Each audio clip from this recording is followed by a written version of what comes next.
Responsables municipais e técnicos da nova empresa adxudicataria reuníanse esta mañá a pé de obra para instalar as casetas e os valados que permitan retomar os traballos de mellora da AC305 ao seu paso por Palmeira. Esta mañán,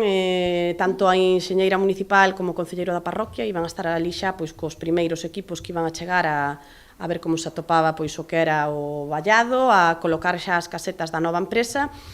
e a falar cos primeiros veciños para ver cales son as necesidades máis inminentes. As obras comezarán xa en marzo de 2025, cun investimento de 3 millóns de euros financiados pola Xunta para a humanización da travesía. Sen embargo, os problemas económicos da empresa concesionaria implicaron unha serie de retrasos que concluíron finalmente na paralización dos traballos, ata que se viu obrigada a renunciar ao contrato. Xunta e Concello trataron entón de axilizar o procedemento de cesión para continuar coas obras co fin de evitar maiores molestias a residentes e comerciantes,